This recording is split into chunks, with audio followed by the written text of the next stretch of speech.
Hello, welcome back to the Truth to You podcast, and it's exciting to be traveling, visiting some of the places that those Bible characters had a chance to go and carry the gospel. Obviously, we've been on a journey of Paul's tour, and my brother-in-law, who's holding the camera, that's Seth. We appreciate his involvement, and his brother, John Philip Buckner, is with us today, and I've asked him to enter a conversation today because the Lord's allowed him to have the ability to study in Israel for the past few years, and he's obtained a degree in Bible geography. And you're here today, and I'm excited because I'm not quite sure where Santorini comes into the Bible conversation. I was hoping maybe you could help us, my listeners, out with that today. Is there any connection this island has to the Bible? Absolutely. About 60 miles that way across the ocean, you can't see it right now, is an island called Crete. In the book of Amos, it's called Kaftor. In the book of Amos, God says he brought the Philistines from Kaftor. So a lot of people believe that the Philistines were a group called the Minoans in antiquity, and the island where we are had one of the largest volcanic eruptions in human history. We saw the caldera earlier today, where just the entire island blew apart. Amazing. And so we went to Akrotiri up here, which is a Minoan settlement that they found. But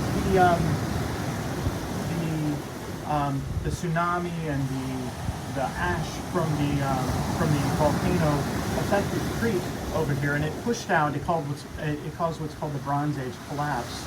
Okay. And it pushed out, and at about that time, a group called the Sea People started showing up in Egypt, and they started attacking the coast of Canaan. Yeah.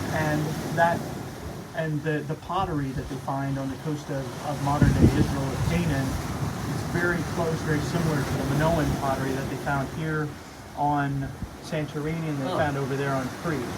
So that is the origin of the Philistines. Wow. It's here on Santorini. Wow. And over there on Crete. Wow.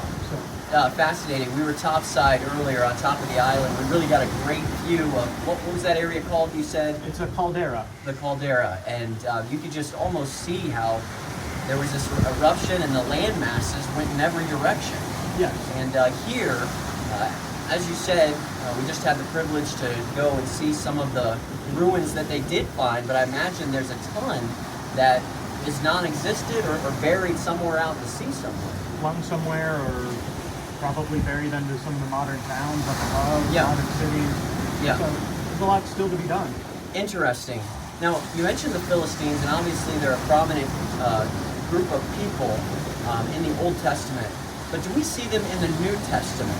What happens to the Philistine people, or what's going on there? Well, there were DNA studies done on Philistine graveyards in what's modern Israel, ancient Canaan, and early Philistines were Minoan Greek. Okay. And some Mycenaean, but they were mostly Minoan Greek. And over time they became more and more Semitic as they intermarried and intermingled with the people.